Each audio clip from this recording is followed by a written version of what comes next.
नमस्कार, आप देख रहे हैं खबर 100 में हूं आपके साथ राहुल मौर्य। आइए रुख करते हैं इस वक्त की बड़ी खबरों पर, लेकिन उससे पहले एक नजर हेडलाइंस की ओर। दिल्ली हिंसा को लेकर केंद्र सरकार पर साधा निशाना, कांग्रेस अध्यक्ष के सवाल पर भड़के दिग्विजय सिंह। ऐतिहासिक ट्रैक्टर रैली का आयोजन, रैली में एक ट्रैक्टर अनियंत्रित होकर पलटा। पूर्व गृह मंत्री उमाशंकर गुप्ता गुना पहुंचे, वैश्य समाज के पदाधिकारियों के साथ की बैठक। ऊर्जा मंत्री ने शहर विकास के मुद्दों को लेकर की चर्चा, मंत्री प्रद्युम्न सिंह तोमर का ग्वालियर को स्वच्छता में नंबर 1 बनाना उद्देश्य।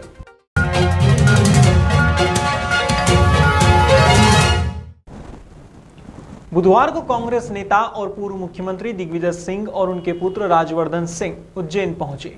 यहां वे निजी कार्यक्रम में शामिल हुए और बाबा महाकाल के दर्शन किए। वहीं महाकाल मंदिर में आरती में शामिल होने के बाद दिग्विजय सिंह ने मीडिया से चर्चा की। इस दौरान उन्होंने दिल्ली में हुई हिंसा को लेकर केंद्र सरकार पर निशाना साधा, तो वहीं नगर निकाय चुनावों को लेकर एक बार फिर ईवीएम पर सवाल खड़े किए। इतना ही नहीं, जब कांग्रेस अध्यक्ष को लेकर सवाल किया गया तो वे बुरी तरह झल्ला गए और उल्टा पत्रकारों से पूछने लगे कि क्या तुम कांग्रेस में हो, यह हमारा मामला है, हम तय कर लेंगे। और सर, किस तरह से क्या दर्शन हुए हैं? ऐसा है, महाकाल के दर्शन करने का आनंद जब उज्जैन आया हूँ तब मैंने लिया है जी। बहुत दिनों से उज्जैन नहीं आया था, कोरोना काल चला हुआ था, लेकिन यहाँ आके हमें आत्म शांति भी मिलती है, प्रेरणा भी मिलती है और मार्गदर्शन भी मिलता है। इसलिए महाकाल हमारे इष्ट देव है और हमेशा हम उनके चरणों में रहकर उनसे यही प्रार्थना करते हैं कि सदैव हमें सही मार्गदर्शन देते रहे। सर, दिल्ली में जो हिंसा हुई है कल, उसके बाद आज जो राकेश टिकैत का भी एक जो है वीडियो वायरल हुआ जिसमें वो लाठी डंडे और सब कुछ ले जाने की बात कर रहे हैं। किस तरह से देखते हैं पुलिस हिंसा को और इसका जो वीडियो वायरल हुआ उसको कैसे देखते हैं? कांग्रेस पार्टी सदैव हिंसा के खिलाफ रही है। हम लोग गांधीवादी हैं, सत्य, प्रेम, सद्भाव और अहिंसा के हम लोग पालन करते हैं और यही हमारे सनातन परंपरा है, संस्कृति है। यही उपदेश भगवान महावीर ने दिया, भगवान बुद्ध ने दिया, महात्मा गांधी ने दिया और यही संदेश स्वामी विवेकानंद जी का था। सर्वधर्म समभाव भारत की आत्मा है, भारत का सोच है और वासुदेव कुटुंबकम हमारा एक व्यापक सोच है। वो धर्म जो कि नारा लगाता है प्राणियों में सद्भावना हो, ये नहीं होता है कि एक वर्ग में सद्भावना हो, प्राणियों में सद्भावना हो। वो धर्म जो कहता है विश्व का कल्याण हो,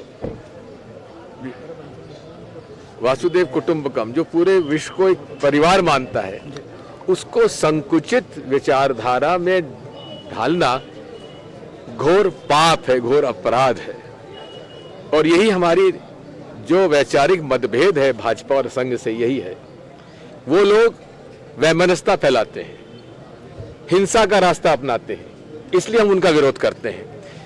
कोई भी अच्छा सनातनी हिंदू, सनातन धर्म का पालन करने वाला वर्ग धर्म के आधार पर नफरत फैलाने का काम कभी नहीं करेगा, अगर वो सच्चा सनातनी हिंदू है तो।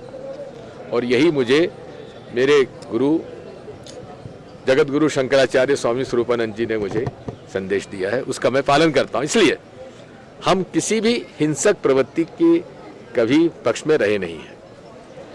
कल आपने जो वीडियो देखा है उसमें 3 स्थान थे जहां से ट्रैक्टर रैली निकल रही थी। सिंघू बॉर्डर, दूसरा टिकरी बॉर्डर, तीसरा गाजीपुर बॉर्डर। सिंघू बॉर्डर और टिकरी बॉर्डर में कोई दिक्कत नहीं हुई, शांति से सब निकला। गाजीपुर बॉर्डर पे इसलिए दिक्कत हुई क्योंकि जो दिल्ली पुलिस ने रूट दिया था उसको उन्होंने बदल दिया और जो रूट पर उन्होंने बैरियर लगा दिए। जब उसमें विवाद हुआ कि भाई आपने हमको कहा इस रूट पे आप इसको खोलिए, उस पर पुलिस ने टीयर गैस चलाए, लाठी चलाई, उससे विवाद बढ़ा और वही कारण बना। दूसरा, आपने देखा होगा वहां के 2 महीने से जो लोग शांतिपूर्ण सत्याग्रह कर रहे हैं वो हिंसक हो नहीं सकते। इसमें कौन लोग शामिल हो गए? 15 लोग किसानों ने पकड़कर दिल्ली पुलिस को दिए हैं, उनका नाम उजागर होना चाहिए। उन सब के पास सरकारी मुलाजिम होने का आइडेंटिटी कार्ड मिला है। अब आप समझ लीजिए सरकार किसकी है। ये सुनियोजित प्रायोजित षड्यंत्र था एक शांतिपूर्ण आंदोलन का, उसको गलत रास्ते में दिखाने का। और आप सब लोगों से मेरी यही प्रार्थना है मीडिया से कि आप इनके बहकावे मत आइए। जिस तरह लाल किले पर खालसा पंथ का झंडा बिल्कुल आप देखिए, फिर वो गलत बात आप कर रहे हैं।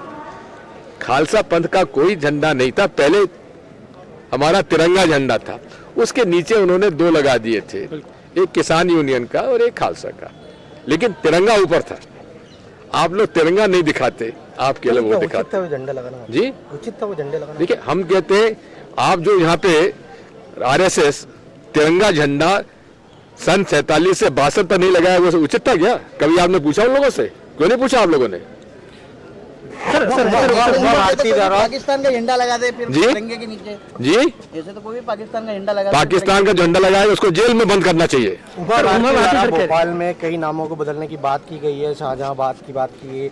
उमा भारती ने नहीं कहा है, प्रज्ञा ने कहा है। उमा भारती ने भी कहा है। उमा भारती भी सर ऐसा है, क्या नाम बदलने से क्या कोई सद्भावना बढ़ेगी? ये सब जो है लोगों का भटकाने वाली बात है। जिस देश में बेरोजगारी बढ़ रही हो, 9.5 करोड़ लोगों की नौकरियां चली गई, वहां आप नाम बदलने से उनको रोजगार मिल जाएगा? क्या इस देश की अर्थव्यवस्था सुधर जाएगी? क्या भारत का भला हो जाएगा? जो बदलना बदलिए, हमें इसमें कोई दिक्कत नहीं है। सरकार आपकी है, जब तक ईवीएम है आप बड़े अहम और अहंकार में हो। जिस दिन ईवीएम हट जाएगी पता पहुंच जाएगा जमीन किसके पास है।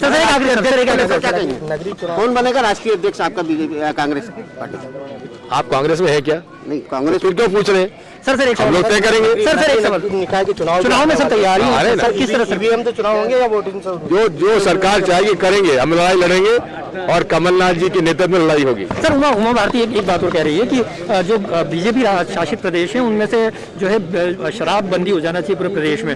आपको लगता है कि ये कुछ बहुत जमीनी स्तर पे हो पाएगा सर? बात यह है, उमा भारती कहती है पूर्ण प्रतिबंध हो जी, शिवराज सिंह चौहान कहते हैं जितनी दुकानें उतनी रहने दो, और नरोत्तम मिश्रा कहते हैं दुकानें बढ़ा दो। अब उनको तीनों को तय करने दीजिए। राजगढ़ की लीमा चौहान पुलिस ने अवैध जहरीली शराब व्यापार पर कार्रवाई करते हुए 140 लीटर अवैध कच्ची और जहरीली शराब जब्त कर शराब निर्माण में प्रयोग किए जाने वाले महुआ लहान व अन्य सामग्रियों को नष्ट किया है। इसके साथ ही पुलिस ने 2 आरोपियों के खिलाफ मामला भी दर्ज किया है। बताया जा रहा है कि थाना प्रभारी पचोर, थाना प्रभारी सारंगपुर और थाना प्रभारी तलेन के सहयोग से उपरोक्त कार्रवाई के तहत थाना प्रभारी उमाशंकर मुकाती और पुलिस की टीम ने दयाखेड़ी गांव में अलग अलग जगह पर दबिश दी और हजारों लीटर शराब जब्त की है। श्रीमान पुलिस अधीक्षक महोदय, राजगढ़ के निर्देशन में अवैध दारू एवं जहरीली शराब के विरुद्ध अभियान चलाया गया है। इस अभियान के तहत सारंगपुर सब डिवीजन के 4 थानों को मिलकर लीमा चौहान थाने के दयाखेड़ी में दबिश दी गई, जो 6,30,000 का लाहन नष्ट किया गया है और 35,000 की टंकी बरामद की गई है, जिसमें 140 लीटर जहरीली शराब जब्त की गई है जो कीमती 30,000 की है। टोटल मसरू का 6,80,000 का है और गोंदिया तथा ओम प्रकाश के विरुद्ध आबकारी एक्ट के तहत 34(2)49 आपका एक्ट के तहत कार्रवाई की जा रही है। खातेगांव में क्षेत्रीय किसानों द्वारा ऐतिहासिक ट्रैक्टर रैली निकाली गई, जिसमें लगभग 2000 की संख्या में ट्रैक्टर मौजूद थे। इतनी लंबी ट्रैक्टर रैली गणतंत्र दिवस पर क्षेत्र में पहली बार देखने को मिली। इसी दौरान एक ट्रैक्टर के अनियंत्रित होकर पलटने की घटना भी सामने आई। इस हादसे में गनीमत रही कि कोई जानमाल का नुकसान नहीं हुआ। बता दें, रैली के दौरान किसानों ने तीनों कृषि कानूनों को वापस लेने की मांग रखी है। आज हम सब किसान भाइयों ने जो ट्रैक्टर रैली निकाली है, वो सिर्फ और सिर्फ इसलिए निकाली थी कि जिस प्रकार से 60 दिनों से हमारे किसान भाई दिल्ली में आंदोलन कर रहे थे और उन लोगों को कभी पाकिस्तानी, कभी खलिस्तानी, तो कभी आतंकी कहा गया। इसलिए सभी किसान मिलकर हमने स्वाभिमान के साथ में और तिरंगे की आन के साथ में सब ने मिलकर किसान ट्रैक्टर रैली निकाली और हमारे पूर्वजों ने जो नारा दिया था, जय जवान और जय किसान, उस नारा को बुलंद करने के लिए हम लोगों ने ये रैली निकाली है। और ये सरकार को सख्त निर्देश के साथ में ये कहना चाहता हूँ कि यदि आप अभी भी नहीं जागे तो किसान अभी सिर्फ गाँव से तहसील तक आया है और यदि अब तक नहीं जागे तो दिल्ली कूच करेगा और आप रोक नहीं पाओगे। जब तक ये 3 काले कानून आप वापस नहीं लोगे, किसान इसी प्रकार लड़ाई लड़ता रहेगा और स्वाभिमान के साथ में लड़ाई लड़ता रहेगा। दिल्ली में बैठे किसानों के आह्वान पर अनेक प्रदेशों में किसानों द्वारा ट्रैक्टर रैली का आयोजन किया जा रहा है। इसी के तहत खातेगांव के काकरिया गांव में सैकड़ों किसानों ने अपने ट्रैक्टर पर तिरंगा लहराकर एक विशाल रैली का आयोजन किया, जो कि ग्राम काकरिया से 20 किलोमीटर चलकर खातेगांव पहुंची। बता दें, रैली के माध्यम से तीनों कृषि बिलों का विरोध किया गया और कानून वापस लेने की मांग की गई। आज ग्राम काकरिया में एक विशाल ट्रैक्टर रैली निकाली जा रही है 26 जनवरी के पर्पस में। क्या है पूरा मामला, समझाएं। जैसा कि आज गणतंत्र दिवस के अवसर पर आज हमने 3 कृषि काले कानूनों के विरोध में विशाल ट्रैक्टर तिरंगा यात्रा निकालकर इस किसान बिल के खिलाफ जो हम विरोध प्रदर्शन का कार्यक्रम कर रहे हैं। हमारे किसान जो आंदोलन में शहीद हुए हमारे किसानों को श्रद्धांजलि भी अर्पित कर रहे हैं इसके माध्यम से। और जैसा कि हरियाणा, पंजाब, राजस्थान, गुजरात और मध्य प्रदेश के तमाम किसान दिल्ली बॉर्डर पर बैठे हैं जो इतनी कड़ाके की ठंड में संघर्ष कर रहे हैं, उनके लिए हम एक संदेश देना चाहते हैं। और अगर जरूरत पड़ी तो हम दिल्ली भी कूच करेंगे इसके लिए। जय जवान। बिल्कुल, सबसे पहले तो जो इस देश को बचाने के लिए जो जिन्होंने बलिदान दिया है, उनकी आत्मा के चरणों में नमन करते हुए सारे किसान की ओर से जो दिल्ली में 2 महीने 60 वर्ष से जो किसान अपनी मांग के लिए ऐसी कड़ाके की ठंड में जो बैठे हैं, उनका निर्देश का पालन करते हुए शांतिपूर्वक किसानों की ओर से आज पूरा भारत वर्ष में ट्रैक्टर परेड रैली किसानों के द्वारा की जा रही है। जो आज हमारे ग्राम काकरिया के सारा किसानों ने इस किसान के समर्थन में और ट्रैक्टर परेड रैली में ग्राम काकरिया से मंडी खातेगांव मंडी प्रांगण में पधारेगी और खातेगांव मंडी प्रांगण में पधारकर खातेगांव नगर में ये ट्रैक्टर परेड रैली किसानों द्वारा निकाली जाएगी। मध्य प्रदेश शासन के पूर्व गृह मंत्री और नगरीय निकाय चुनाव समिति के संयोजक उमाशंकर गुप्ता के गुना आगमन पर वैश्य महासम्मेलन द्वारा उनका भव्य स्वागत किया गया। इस अवसर पर प्रदेश कार्यालय मंत्री कमल कुमार, वैश्य महासम्मेलन के जिला अध्यक्ष गोपाल मंगल सहित कई प्रबुद्धजन व वैश्य समाजजन उपस्थित रहे। पूर्व गृह मंत्री उमाशंकर गुप्ता ने वैश्य समाज के पदाधिकारियों के साथ स्थानीय होटल में बैठक कर वैश्य समाज को एकजुट करने का मंत्र दिया और साथ ही 21 मार्च को होने वाले वैश्य समाज के जिला सम्मेलन की जानकारी लेकर आवश्यक दिशा निर्देश दिए। बुधवार को मध्य प्रदेश शासन के ऊर्जा मंत्री प्रद्युमन सिंह तोमर ने शहर विकास के विभिन्न बिंदुओं को लेकर चर्चा की। उन्होंने कहा कि ग्वालियर के विकास के लिए प्रशासन के अधिकारियों के साथ मिलकर हर संभव प्रयास किया जाएगा। ऊर्जा मंत्री प्रद्युमन सिंह तोमर की माने तो शहर को स्वच्छ और साफ बनाने के लिए हम सभी को आगे आना होगा। हम भूमाफियाओं और शराब माफियाओं पर कार्यवाही कर रहे हैं। उन्होंने कहा कि हम सभी परिवार के सदस्य हैं, अपने शहर के विकास पर जोर दें। हम सभी को मिलकर ग्वालियर को स्वच्छता में प्रदेश में पहले स्थान पर लाना है। आप देखिए कि जो बिल में त्रुटि होगी उसमें सुधार होगा, हम सुधार करेंगे। इसके लिए हमारा अपने 38 नंबर कार्यालय पे इसके लिए कार्यालय खुला है और जोन कार्यालय काम कर रहे हैं।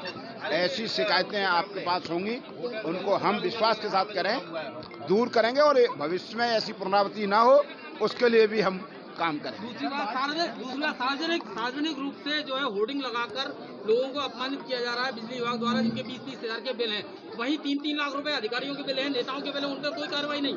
आप अगर ऐसी कोई बात है, हमने ये जरूर तय किया है कि सबसे पहले अगर बिल बड़े लोगों पे है उनके नाम आने चाहिए। इस भावना से मैं सहमत हूँ आपकी से, और जो सुधार करेंगे। शहर को स्वच्छ कैसे रखेंगे, किस तरीके से? शहर की स्वच्छता के लिए मैं जा रहा हूँ, सभी से आग्रह कर रहा हूँ कि पहले तो हम अपना कचरा रोड पे न फेंकें। जितनी भी दुकानें हैं उनसे अनुरोध करने जा रहा हूँ कि डस्टबिन रखें, कचरा उसमें डालें, और इसमें हम सब मिलकर सहयोग करें। हमने केला खाया और रोड पे फेंक दिया, तो इसमें तो हम सबको सहयोग करना पड़ेगा। ये शहर हमारा है, ये घर हमारा है, और घर को स्वच्छ रखने का दायित्व तो हमारा है। तो इसमें चाहता हूँ कि सारी राजनीतिक पार्टियाँ और हमारे इलेक्ट्रॉनिक मीडिया, प्रिंट मीडिया, सभी साथियों से अनुरोध है कि हम मिल करके इसमें सहयोग करें, और हम निश्चित रूप से कामयाब होंगे। फिलहाल खबरों में इतना ही। देश और दुनिया की तमाम खबरों के लिए देखते रहिए खबर 100, जनता की बुलंद आवाज।